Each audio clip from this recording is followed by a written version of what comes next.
Tendo as lições do professor Paulo Afonso, passo agora a palavra ao professor Dr. Álvaro Missa.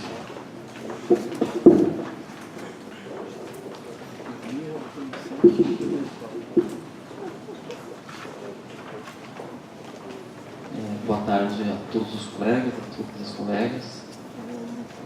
Inicialmente gostaria de agradecer ao Núcleo Regional de Campinas da Escola Paulista da Magistratura, a pessoa do Dr. Renato de Preto, a Fundação José Pedro de Oliveira, aqui da Prefeitura Municipal de Campinas, na pessoa do Dr. Simvaldo Irigon e da doutora Camila Torres Watanabe, e também a Pontifícia Universidade Católica de Campinas, na pessoa do professor Francisco Rossi, pelo convite que me foi feito para participar deste 6º seminário de Direito Ambiental e Licenciamento. E dizer que para mim é uma grande honra, uma grande satisfação poder estar reunido aqui com os colegas para participar do evento, e especialmente neste painel sobre a Constituição Ecológica 30 anos depois, sob a presidência do professor Francisco Rossi, um eminente publicista, conhecido por todos nós, eminente desembargador do Tribunal de Justiça de São Paulo, e ao lado também o queridíssimo mestre professor Paulo Afonso Leme Machado, que, como todos os colegas sabem, é um dos responsáveis pela formulação e por toda a evolução do direito ambiental entre nós aqui no Brasil, e foi também um dos responsáveis pela elaboração do capítulo sobre o meio ambiente da Constituição de 88, cujo 30º aniversário nós comemoramos, e é o tema deste nosso painel. Então eu fico muito honrado por participar do evento e de estar ao lado de tão eminentes juristas aqui nessa mesa. Tema que me pareceu interessante trazer para a discussão aqui com os colegas, para o debate, foi o do papel do Estado na proteção do meio ambiente, à luz da Constituição de 88 e da interpretação jurisprudencial que vem sendo dada a essa matéria nos últimos 30 anos.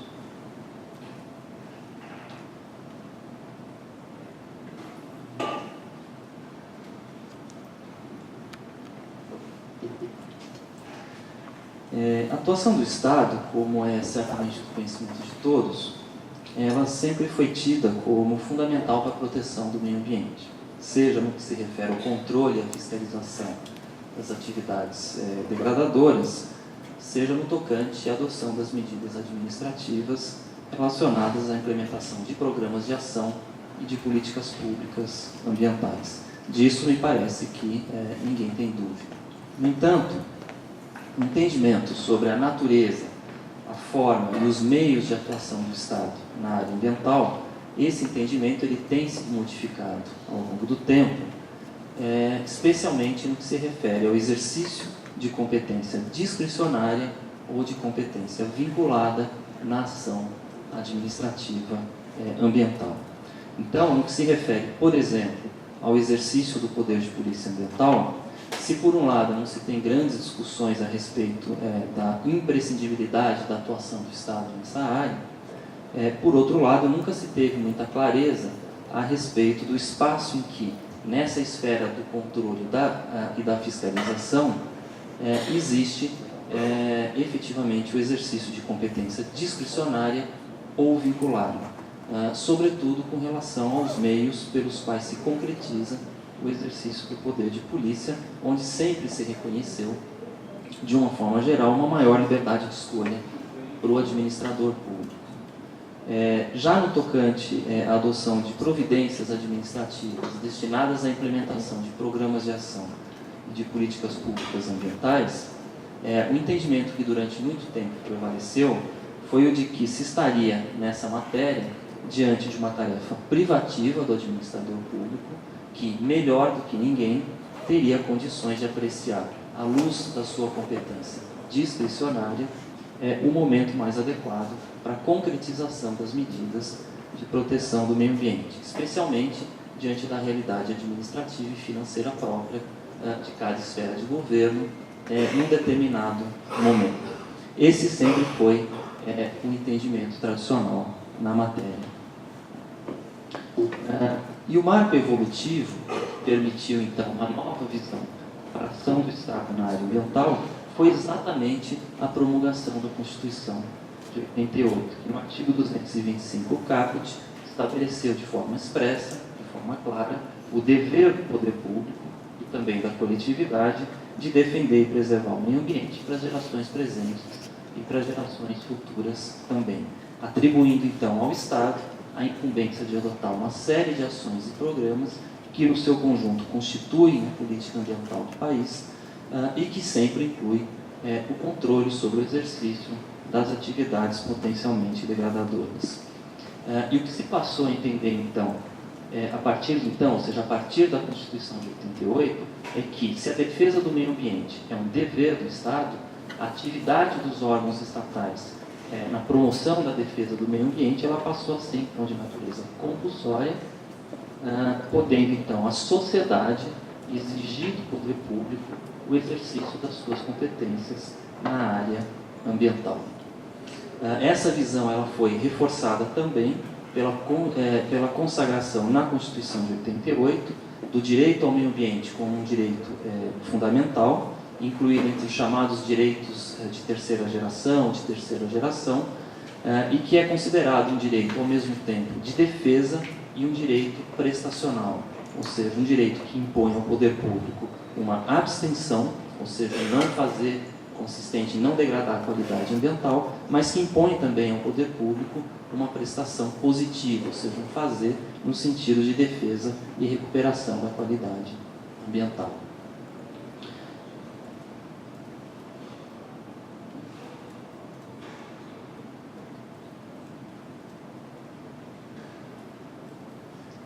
E a principal consequência desse quadro normativo constitucional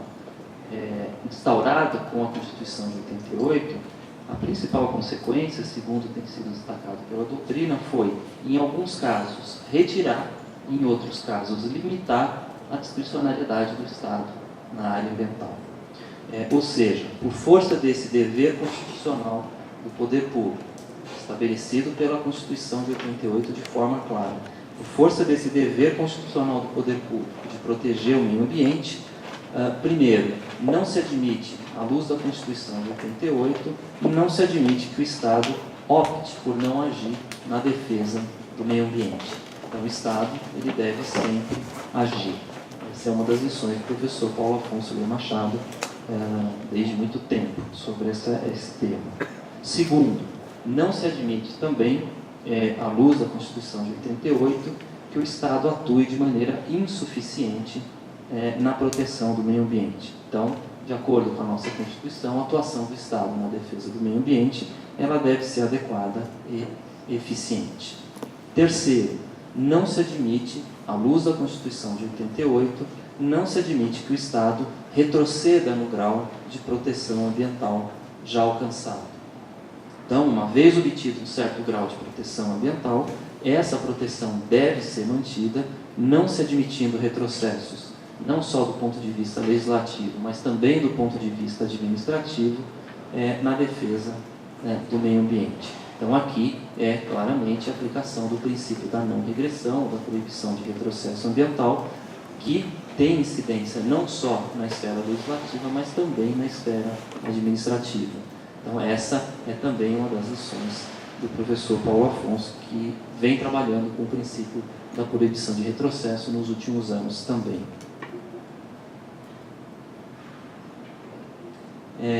Quarto ponto ainda, que vale mencionar, é que, quanto ao momento de agir, sempre à luz da Constituição de 88, quanto ao momento de agir, também não se admite mais que o Estado postergue a adoção das medidas necessárias para a proteção do meio ambiente, seja no âmbito do exercício do poder de polícia ambiental, seja no âmbito da implementação das políticas públicas ambientais. E, finalmente, o quinto ponto, quanto ao modo de agir, sempre à luz da Constituição de 88, quanto ao modo de agir, exige-se do poder público que ele adote sempre a melhor alternativa sob o ponto de vista da preservação da qualidade ambiental. Então, quando concedida uma certa liberdade de ação ao poder público, a escolha do poder público deve ser sempre aquela que atenda sempre aquela que melhor atenda à necessidade de preservação da qualidade ambiental. Então, essas são algumas das consequências do regime jurídico da atuação do Estado na área ambiental. Então, o que é importante compreender aqui é que no sistema jurídico brasileiro, a partir da Constituição de 1988, passou a haver uma clara limitação à liberdade de conformação dos poderes estatais na adoção das medidas relacionadas à proteção do meio ambiente. Do que resultou, ou seja, a consequência disso tudo, é o aumento das hipóteses em que o agir dos órgãos estatais ele se torna vinculado. Essa é a principal dimensão da Constituição de 88 em relação à atuação do Estado.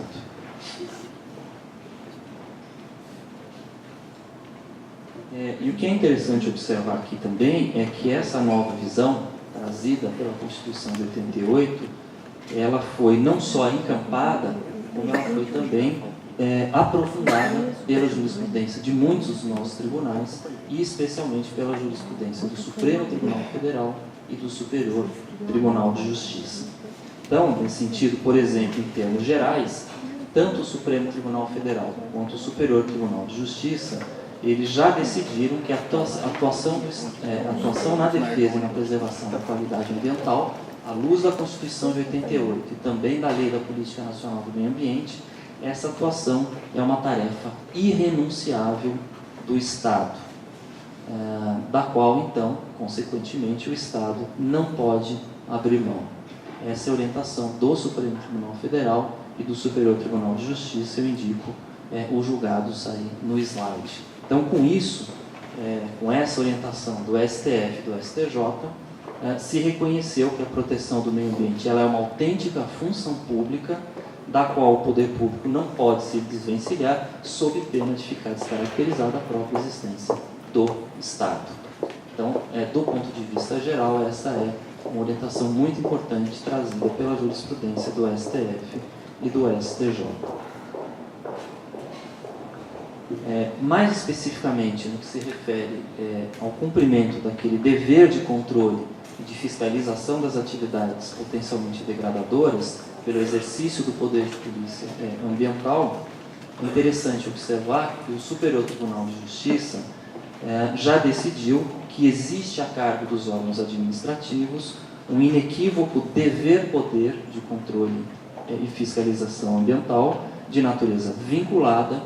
indisponível, irrenunciável e imprescritível. Havendo, então, nessa visão do Superior Tribunal de Justiça, havendo sempre a necessidade de pronta e eficaz atuação do Estado na defesa não só do seu patrimônio, como também na defesa daqueles bens que são de uso comum do povo. Esse é um julgado relatado pelo ministro Herman Benjamin. Então, na visão do STJ,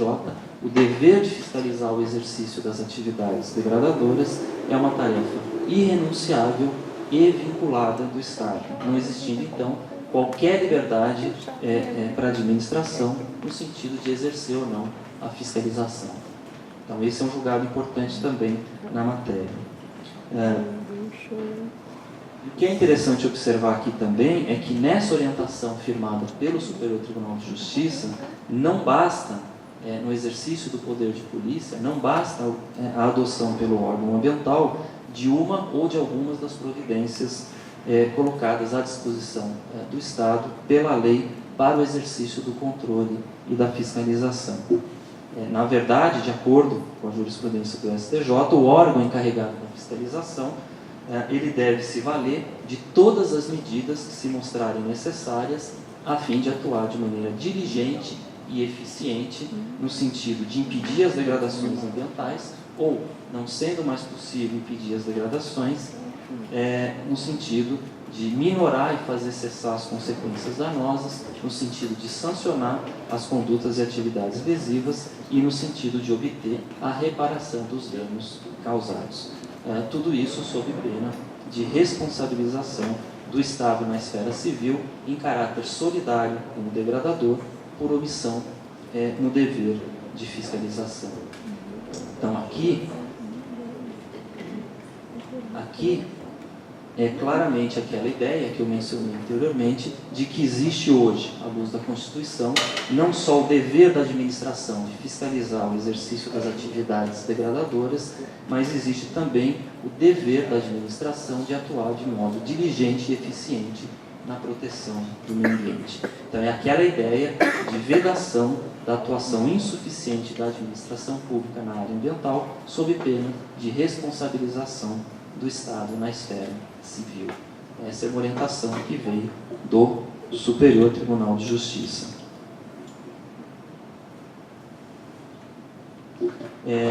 No que se refere à questão da adoção de medidas administrativas tendentes à implementação de políticas públicas ambientais, é também importante, vale a pena ressaltar aqui uma evolução que nós tivemos na jurisprudência nessa matéria a partir da Constituição de 88, em função da Constituição, sobretudo em relação a alguns pontos que são tidos como extremamente sensíveis na atuação do Estado na área ambiental. Por exemplo, a questão do tratamento de efluentes e esgotos urbanos e industriais antes do despejo em cursos d'água, a questão do depósito e da destinação final adequada do lixo urbano, a questão da regularização de loteamentos implantados sem observância das prescrições legais e a questão da implantação das unidades de conservação da natureza, os parques, estações ecológicas, as áreas de proteção ambiental. São temas em que, por força da visão trazida pela nova Constituição a respeito dessa matéria, a jurisprudência passou a interpretar a atuação do Estado de uma forma diferente. Então, aqui, por exemplo, vale a pena mencionar que o Tribunal de Justiça de São Paulo, aqui do nosso Estado, desde o início dos anos 1990, já muito tempo atrás, ele vem entendendo que o tratamento e o despejo final de resíduos e efluentes líquidos e sólidos nos cursos d'água é uma atividade vinculada do Poder Executivo, afastada a discricionariedade administrativa nessa matéria. Essa orientação vem sendo reafirmada ao longo dos anos no âmbito do TJ, inclusive por intermédio das câmaras reservadas ao meio ambiente do nosso tribunal. E é também uma orientação que já foi chancelada pelo Superior Tribunal de Justiça e pelo próprio Supremo Tribunal Federal. Então, eu indico aí no slide alguns julgados a respeito dessa matéria. Os slides vão ficar à disposição, evidentemente, dos colegas para consulta posterior. O mesmo se pode dizer também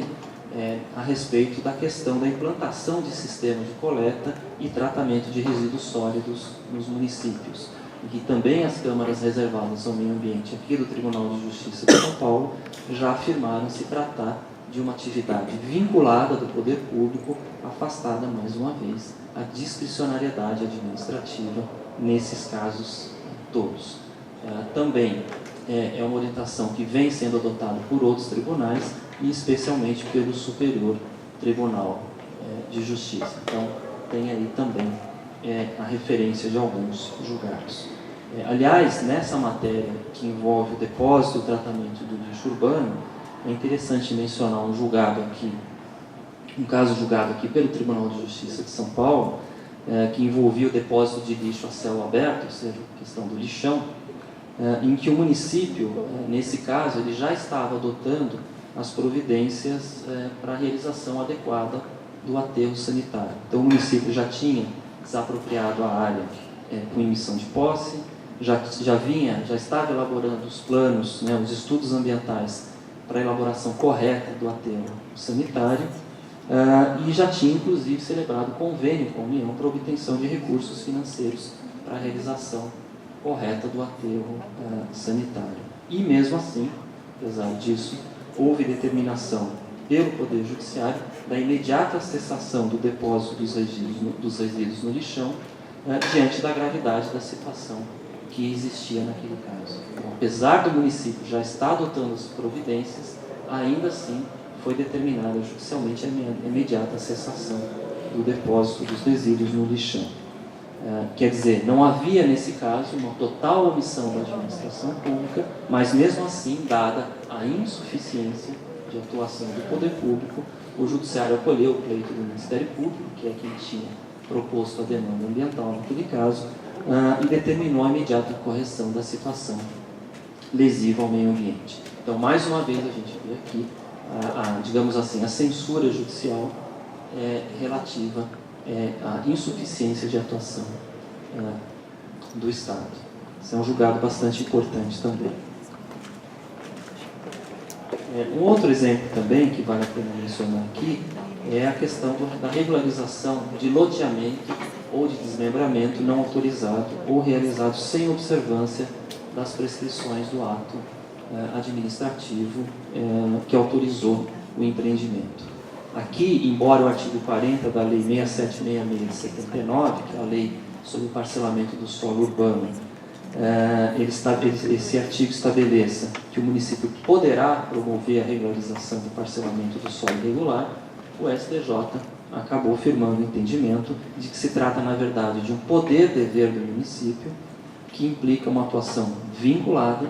à luz da norma do artigo 30, inciso 8º da Constituição Federal. E mais ainda, o STJ tem entendido também, nessa matéria, que o fato da municipalidade ter multado os loteadores e embargado as obras que estavam sendo realizadas, não exime o poder público municipal do dever de regularizar, de realizar a regularização do loteamento, assegurado sempre o direito de regresso em face do empreendedor. Então, de novo aqui, o que a gente verifica é uma censura pela via judicial, não só da omissão propriamente dita do poder público, mas também da insuficiência de atuação na área ambiental.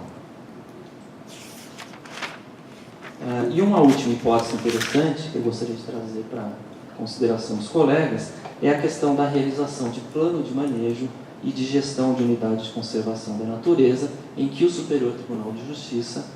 entendeu que a elaboração do plano de manejo é essencial para a implantação e a preservação da própria unidade de conservação, de maneira que a ausência do plano de manejo constitui, no entendimento do STJ, constitui violação do dever fundamental do poder público de proteger o meio ambiente. Esse é um julgado bastante interessante relatado pelo ministro Humberto Martins. Então, nesse julgado, o STJ acabou determinando ao órgão ambiental federal a realização do plano de manejo e de gestão da unidade de conservação, era uma área de proteção ambiental, e determinou também a designação de uma equipe técnica para a fiscalização da área protegida. E mais ainda, o STJ, nesse julgado, determinou à União que ela liberasse recursos suficientes para a elaboração completa do plano de manejo dessa unidade de conservação, no prazo de 30 dias, contado o trânsito em julgado da sentença, sob pena de multa diária de R$50 mil. É um julgado bastante interessante do Superior Tribunal de Justiça. Então, o STJ aqui também afastou qualquer liberdade para a administração pública no tocante ao momento mais adequado para a implantação do plano de manejo e até mesmo para a implantação dos meios adequados para o exercício do poder de polícia naquela área protegida.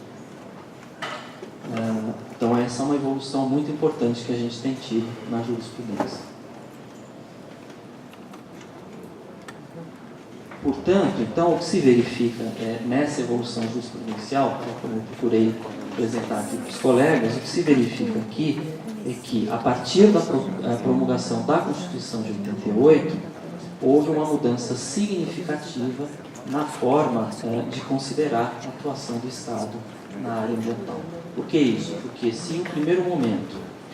se reconhecia a discricionariedade do administrador público, especialmente no tocante ao modo e aos meios pelos quais ele se desincumbe do exercício do poder de polícia e ao momento adequado para a adoção das medidas administrativas de proteção do meio ambiente. E se discutia, então, naquela época, qual a extensão do controle admitido pela via judicial sobre a discricionariedade administrativa, que se reconhecia que existia, num segundo momento, especialmente a partir da promulgação da Constituição de 88, o que se passou a considerar é que nessas situações todas não existe mais propriamente discricionariedade do administrador público, sendo a atuação do Estado, na maior parte desses casos, uma atuação que decorre do exercício de competência vinculada. Essa foi, na verdade, a grande mudança que nós tivemos na forma de considerar a atuação do Estado na área ambiental a partir da Constituição de 88. E a consequência disso tudo, não é difícil de compreender, a consequência disso tudo é que se passou a admitir na jurisprudência dos tribunais a ampliação do controle pela via judicial, não só das ações, como também das omissões do poder público na área ambiental. Ou seja, se retira ou se limita a liberdade do poder público quanto a agir ou não agir na defesa do meio ambiente, quanto ao momento em que o poder público deve agir e quanto ao modo de ação, aumenta, consequentemente, o espaço de controle da atuação do poder público, inclusive pela via judicial. Quer dizer, quanto menor o espaço de liberdade de atuação do poder público, maior a vinculação na sua atuação e, consequentemente, mais ampla a possibilidade de controle pela via judicial. E é isso, exatamente, que nos últimos anos tem sido reconhecido pelos nossos tribunais e especialmente pelo Superior Tribunal de Justiça e pelo Supremo Tribunal Federal.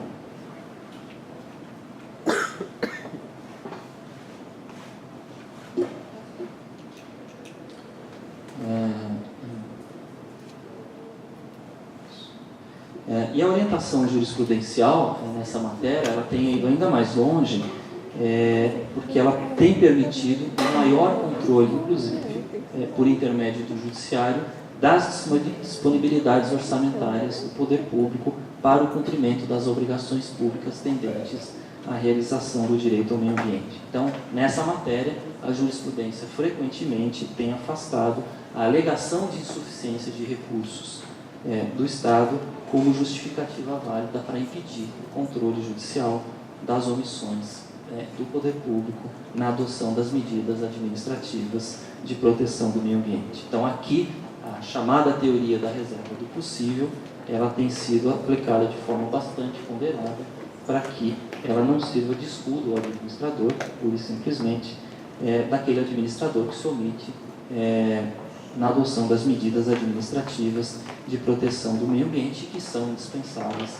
à implementação do direito fundamental de todos ao meio ambiente.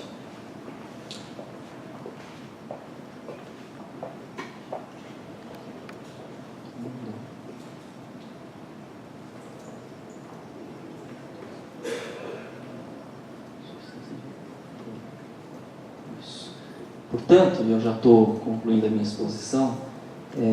essa tem sido, de uma forma geral, pelo menos, a interpretação dada pelos tribunais, de uma forma geral, e especialmente pelo Supremo Tribunal Federal e pelo Superior Tribunal de Justiça,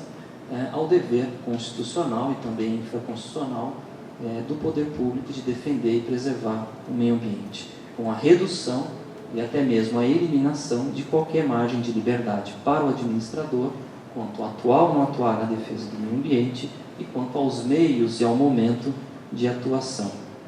seja no exercício do poder de polícia, seja na implementação de medidas específicas de proteção de bens e recursos ambientais que são indispensáveis à realização dos programas de ação e das políticas públicas ambientais. E essa interpretação jurisprudencial ela tem sido considerada pela doutrina, pelo menos pela doutrina dominante, ela tem sido considerada como um avanço bastante importante na matéria, já que ela extrai da Constituição Federal, também da legislação infraconstitucional, ela extrai um padrão mínimo de atuação do poder público como guardião garantidor do direito fundamental ao meio ambiente ecologicamente equilibrado. E ela impede também, por vir da Constituição Federal, essa interpretação impede que retrocessos sejam operados na atuação do Estado. E essa orientação jurisprudencial ela é ainda mais importante hoje em dia se nós considerarmos as propostas mais recentes de alteração da legislação ambiental brasileira, das quais as propostas de mudança na disciplina do licenciamento ambiental, que é tema do nosso seminário aqui, são, sem dúvida, o exemplo mais expressivo, o exemplo mais eloquente. E também as propostas recentes de alteração da estrutura, da própria estrutura dos órgãos administrativos ambientais pelo governo que assume no ano que vem. De uma forma geral, se a gente for verificar, no geral, essas propostas, elas pretendem reduzir a atuação do Estado na área ambiental, elas pretendem reduzir o investimento na estrutura dos órgãos administrativos de controle, não dos órgãos ambientais, elas pretendem aumentar a discricionariedade administrativa nas atividades de controle e fiscalização, e elas pretendem também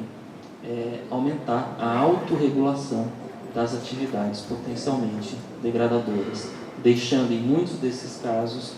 ao próprio mercado a tarefa de se autocontrolar na esfera ambiental. No geral, é o que essas propostas pretendem.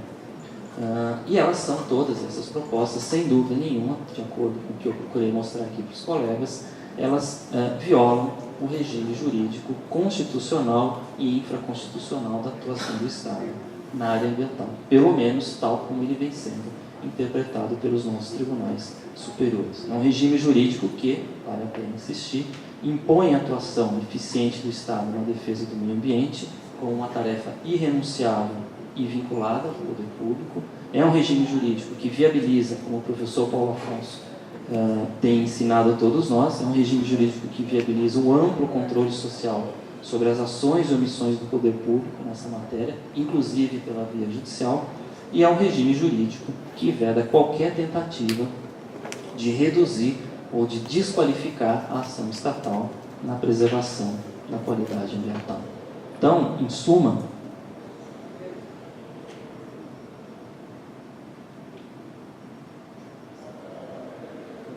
se a gente pudesse fazer, então, hoje uma síntese da atuação do Estado na área ambiental, à luz da Constituição de 88 e da interpretação dada à matéria pela jurisprudência dos nossos tribunais nos últimos 30 anos, especialmente o Supremo Tribunal Federal e o Superior Tribunal de Justiça,